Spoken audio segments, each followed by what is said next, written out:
Salut à tous, c'est Amine Ayoub. Bienvenue dans la série Les Passionnés. Aujourd'hui, je vous donne rendez-vous au Lila, dans la fameuse boucherie des Jumeaux. On m'a dit que c'était la meilleure boucherie de France. Vous savez comment j'aime la viande. Donc aujourd'hui, je vais aller tester ça pour vous. Suivez-moi.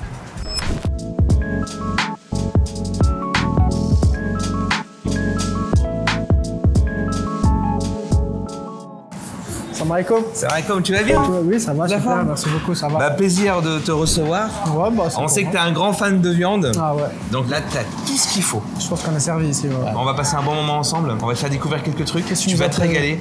Bah, il y a pas mal de petites choses. Moi, déjà, je voulais te faire goûter nos merguez et nos chipolatas. Ok. Parce qu'on est vraiment spécialisé là-dessus. Et on a aussi du bœuf de Galice et de la retinta. C'est des viandes très haut de gamme, très luxueuses et un goût unique. Je les ai repérés. Tu vas trouver déjà. ça coché. Ouais, je les ai repérés déjà. Voilà, bah ça, tu vas goûter ça. J'espère que tu manges saignant. Ok, non. Bah, t'as pas le choix. Les viandards, voilà. les viandards vont me regarder en bizarre, mais ouais, tu verras, tu mettras plus de chaos si tu manges saignant. On va goûter. D'accord. Ok. Alors, c'est quoi la viande que tu préfères le plus? Le veau, l'agneau, le poulet? J'aime bien le bœuf, mais le préféré, c'est l'agneau. Ah ouais, t'adores l'agneau? Ouais. Et c'est quoi le morceau préféré dans l'agneau? J'aime bien la souris d'agneau dans les tagines, sinon les côtelettes grillées. Bah, j'ai déjà repéré dans ta vitrine que t'en avais juste là d'ailleurs. Alors, je vais te prendre un agneau, Ouais. on va le couper ensemble, on va sortir des côtelettes Ok. et je vais le faire avec moi. Ok, tu me fais confiance alors. C'est plutôt toi, est-ce que tu me fais confiance? Moi, Parce je te que fais c'est moi qui ai les couteaux. Moi, je te fais toi, confiance. t'as les poings, Ouais. moi j'ai les couteaux, Ouais, tu je te vois. fais confiance. Allez, vas-y, c'est parti, on y va.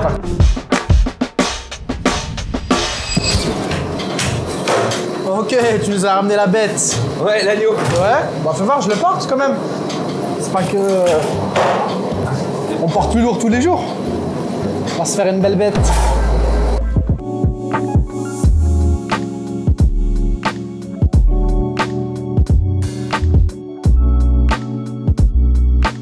T'as ouvert depuis longtemps ici? Alors, ça fait 14 ans qu'on existe. 14 ans. On a ouvert la boutique en 2010. Ok. T'as jamais ouvert ailleurs? Non.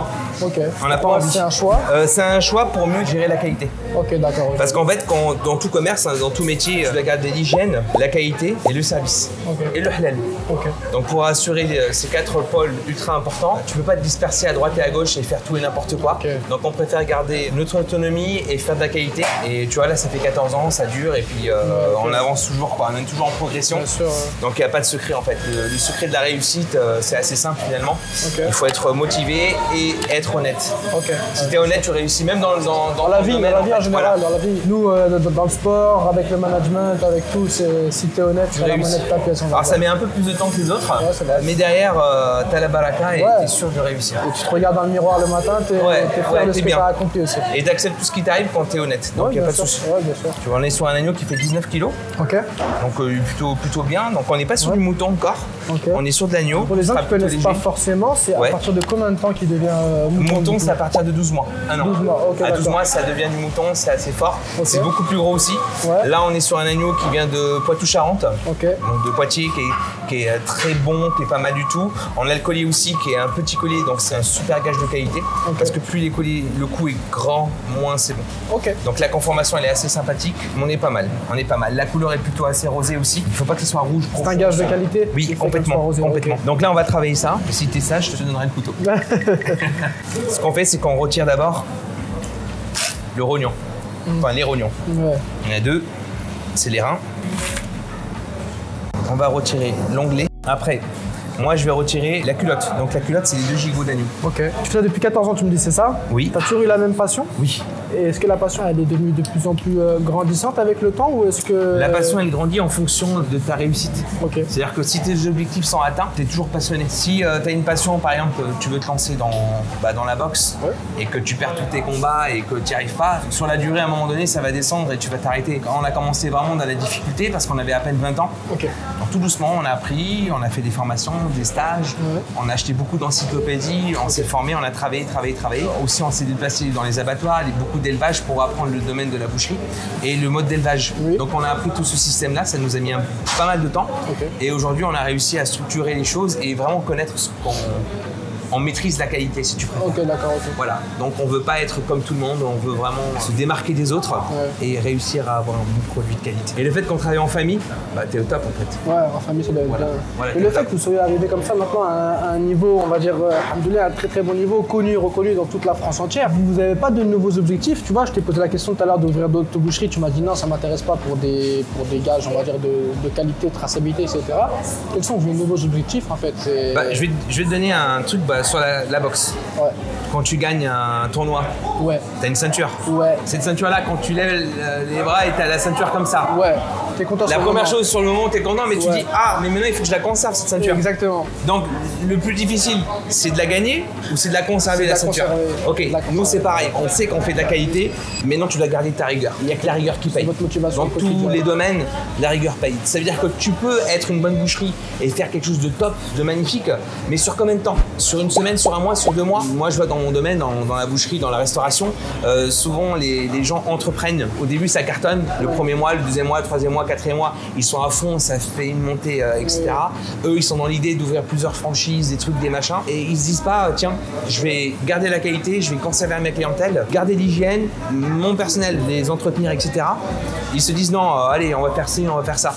Nous, on a cet objectif de rester dans la qualité. Moi, ce qui m'intéresse, c'est améliorer le cadre de l'équipe, proposer des produits supérieurs, nouveaux. Le temps que tu vas passer pour entreprendre quelque chose de nouveau, alors que tu n'as pas fini ton travail, et ben, tu vas t'améliorer. Ok, d'accord. Tu vois, il y a quelques années, on est passé dans la qualité des épices. Oui. Parce que tu penses que le paprika, c'est juste du paprika. Alors qu'en fait, le paprika, il y a plusieurs sortes de paprika, de qualité, de moins bonne qualité. Le sel aussi, tu prends du sel, tu peux pas prendre un sel normal, il faut un sel particulier. Donc nous, on travaille avec du sel de Guérande. On a compris qu'il fallait le débactériser. Parce qu'en fait, il y a beaucoup de traces de fientes, etc. Donc on le débactérise pour avoir un résultat qui est meilleur. Tu dois faire des études de vieillissement. Donc tout ça, ça demande des mois et des années de travail. Des années. Donc si tu ouvres à droite, à gauche et que tu fais, si tu fais ça, tu es plus capable d'être... voilà. Donc aujourd'hui, on maîtrise et on veut rester comme ça. Voilà. Ça fait 14 ans, donc on n'est pas nouveau, on veut rester sur ce rythme-là. Ouais, bien sûr. Voilà. J'ai répondu à ta question. Trop bien, ouais. Bon allez, vas-y, on continue, Adéo.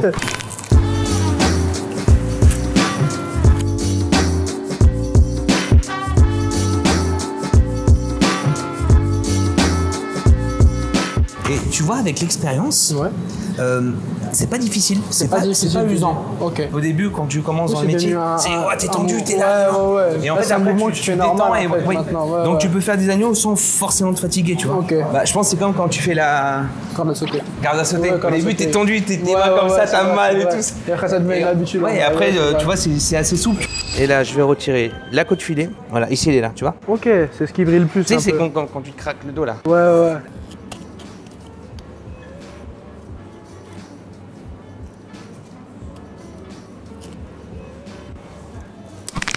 Et là, pareil, comme tout à l'heure, je te laisse couper. C'est bon. Magnifique. Ok. Ça, c'est quoi? Ça, c'est les côtes filets. C'est les lombaires, si tu préfères. Ok. Et là, on va retirer le collier. Collier d'agneau. C'est les souvenirs quand on m'envoie en chercher pour tout ce qui est tagine et couscous, je crois. Ouais, alors le couscous, c'est numéro 1. Si tu veux réussir ton couscous, cherche pas à comprendre. Tu prends le collier. Ok. C'est un collier tout entier. C'est une pièce. C'est une pièce de combien? 1 kilo. T'as une équipe qui se constitue de combien de personnes? On est presque 30. Entre la boutique, le labo, boutique, labo et puis tout ce qui est administratif, etc. C'est énorme. Tu te rends compte que c'est énorme pour une boucherie. En fait, on fait tout nous-mêmes, ça demande beaucoup de travail. J'ai vraiment beaucoup de personnes, mais ça permet d'être propre, d'avoir une qualité tout le temps, quoi. Alors là, tu vois, ça s'appelle un coffre. On va prendre une feuille. Ça, la feuille? Ça, c'est une feuille. C'est la hache pour certains et la feuille pour les bouchers. Puis les fameuses côtelettes que tu aimes tant, eh ben, elles sont là-dedans. Oh, terrible. Voilà. Et là, on va séparer donc la poitrine du carré d'agneau, donc les côtelettes. Je vais casser les côtelettes d'agneau, ouais. Tu vois. Et là, on a notre carré d'agneau. On va le dégraisser un petit peu. Et on a un joli carré d'agneau. On a combien de côtelettes par agneau? 12. 11, 12. Il est impliqué à mort dans ce qu'il fait. Franchement, ça fait plaisir de voir un passionné comme ça, tu vois. Tu sais, on dirait... Il a baigné dedans depuis super longtemps, tu vois, comme il l'a dit, ça fait 14 ans qu'il est dedans. C'est incroyable, il en parle avec passion, il est vraiment entreprenant dans ce qu'il fait et tout. C'est cool, franchement, ça fait plaisir. Donc là, tu as les côtes d'agneau découvertes, tu as les côtes d'agneau seconde et les côtes d'agneau première. Découverte, seconde, première. Alors, les premières, ça va plus être avec la noix, elles sont assez arrondies. C'est bien pour une clientèle qui veut le moins de gras et qui veulent du tendre. Là, c'est quelque chose de plus charnu. Il y a plus de travail, il y a plus de chemin. Du coup, il y a plus de mastication aussi. C'est bien pour les gars comme moi qui va prendre la côtelette avec les doigts. Tu vois, on va tirer, tu vois, on va sortir le bout de viande là, tu vois l'image. Du coup, ça a beaucoup plus de goût. Après, la seconde, c'est un mix des deux, tu vois. J'imagine celles que tu préfères, c'est celles qui vont plutôt sur le barbecue. Les côtelettes d'agneau au barbecue, c'est le meilleur.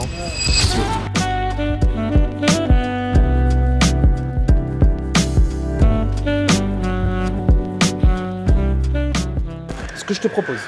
Toi, je te laisse choisir les côtelettes que tu veux. Toi, tu fais comme ça et hop. Je vais les choisir. C'est sûr. Ouais, je vais les choisir. Pas d'hasard avec toi. Non, pas d'hasard. Tu maîtrises tout. Je laisse pas place au hasard. Non, mais je vais faire un petit mix forcément, comme ça je goûte de tout, tu vois. On fait pas de discrimination, donc on va prendre celle-là. D'accord, tu vois. On laisse rien à côté. Je vais prendre celle-là, s'il te plaît. En fait, vous savez peut-être pas, mais le caméraman, il a faim. Depuis tout à l'heure, il a faim. Donc celle-ci, elle sera pour toi. D'accord, voilà. Celle-là? Non, celle d'abord. Ouais, exactement. Donc tu as une première, une seconde, une découverte et une côte filée première. Voilà. Ouais, voilà. Allez.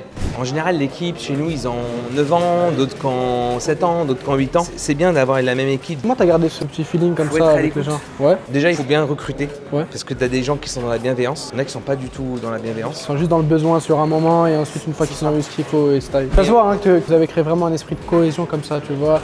Mais ils savent quelle est leur place aussi, ils savent que tu es le patron. Après, il n'y a pas cet esprit d'hiérarchie trop élevé, genre hey, je suis ton patron. Oui, non, alors forcément, oui, je suis le patron, mais c'est mes frères et mes sœurs, tu vois.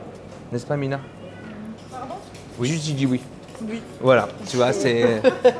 Nous, on a une spécialité en bœuf, c'est la retinta. La retinta, c'est une race de bœuf espagnole qui va être ultra qualitatif et elles vont développer du persillé. Okay. Est-ce que tu sais ce que c'est le persillé? Persillé, c'est... Attends, j'ai déjà mangé du beurre persillé, mais je sais pas si c'est la même chose. Le persillé, en fait, c'est du gras qui est infiltré dans le muscle. Et ça, c'est un gage de qualité. La couleur blanche. Le blanc qui est dans le gras. Je vais te montrer. Le persillé, c'est des petites graines blanches dans l'entrecôte. Et là, tu es sur une côte de bœuf. Sans les os, ça devient une entrecôte. C'est pour ça qu'on dit entre les côtes. Oui, d'accord. Tu vois? Ok. Tu vas me faire une belle pièce comme ça. De à peu près 2 cm, c'est très bien. Fin, j'aime pas. Nous, on a besoin d'un peu de mastication. Il faut savoir que c'est une viande qui va être maturée. Maturée, tu sais ce que ça veut dire? Ouais, ça veut dire qu'elle est mise en chambre froide. Bravo. Pendant un certain temps. Là, on est sur du 1 mois et demi, 2 mois de maturation. Du coup, il n'y a plus d'eau à l'intérieur. Alors le côté juteux de la pièce, tu la sentiras pas forcément. Okay. C'est pour ça qu'il faut mettre un petit peu d'épaisseur et faire attention à la cuisson. Et là, tu es sûr de te régaler. Par contre, c'est toi qui vas couper. Vas-y, c'est parti. Il y a une manière particulière, il y a... Comme ça. Non? Ok, comme ça. Ça s'appelle là toujours et c'est bon.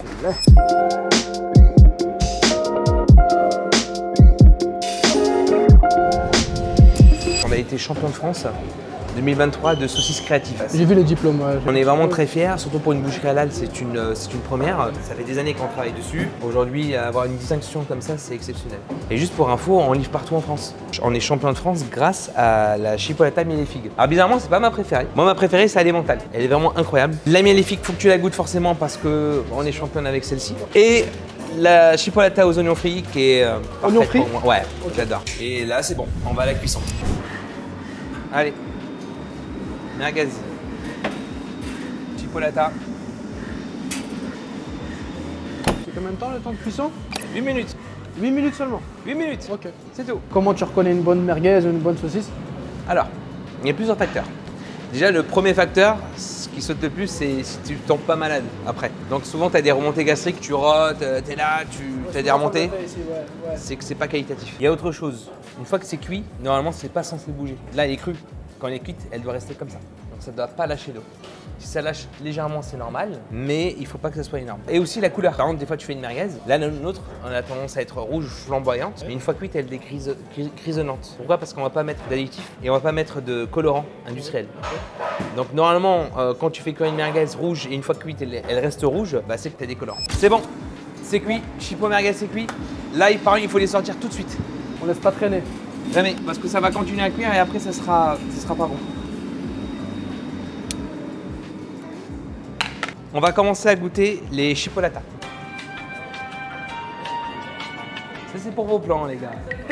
Tu vois? Que de la viande. Alors là, chipolata aux oignons. C'est chaud ou ça va? C'est bon. Ah ouais. Bon maintenant, regarde. Passe à la chipo. Ça sent quoi? Manvolo. Mars. C'est bien vu. Slim, c'est quoi le fromage que tu mets dedans? Des mentales. Mais il sort d'où? Parce que. Waouh! Ça hors tournage, je Hors te dirais. tournage, ouais, les secrets hors tournage.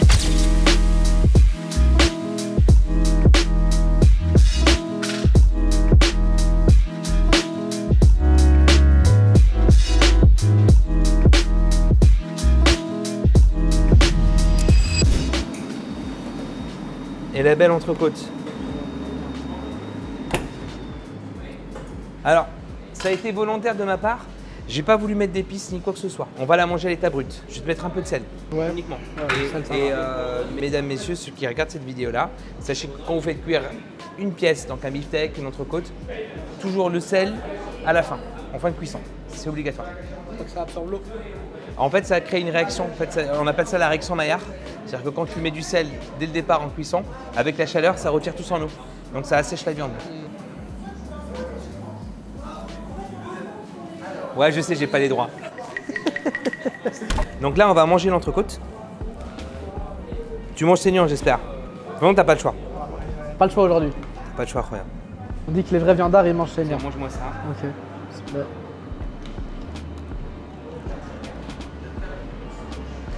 Incroyable.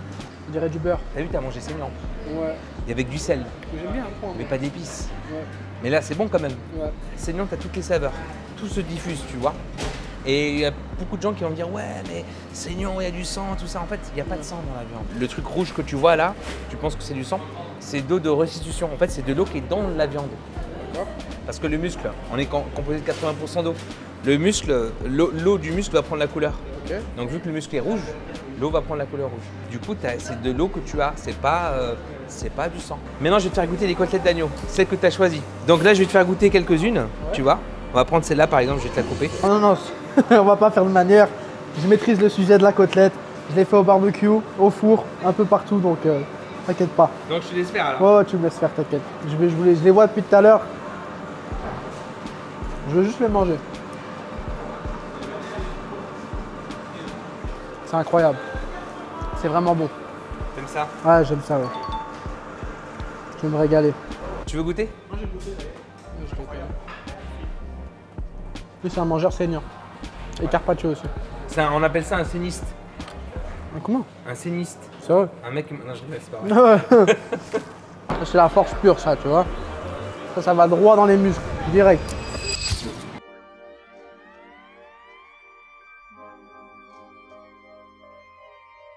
Bon les gens, je viens de passer une superbe après-midi ici, aux côtés de Slim, dans la boucherie, donc des jumeaux. Franchement, merci beaucoup à toi pour l'accueil. C'était incroyable. J'ai vraiment été surpris par la qualité de la viande. J'aime beaucoup la viande, j'en mange dans le monde entier. Et franchement, ta qualité m'a bluffé, honnêtement, tu vois. Donc je suis très content. J'ai gagné quelque chose, je suis content. Ouais, t'as gagné quelque chose. Non, je suis content, vraiment, merci. Non, franchement, ça fait plaisir. Merci à toi en tout cas pour l'accueil. Je vous conseille donc la boucherie Les Jumeaux qui sont disponibles en livraison donc, dans toute la France. Si vous voulez vous aussi profiter donc, de cette boucherie, vous faire livrer chez vous et manger comme moi j'ai mangé aujourd'hui, faites-vous plaisir, c'est sur internet que vous pouvez commander. N'hésitez pas à liker, vous abonner et partager cette vidéo. Merci à toi Steve. Merci beaucoup, à bientôt.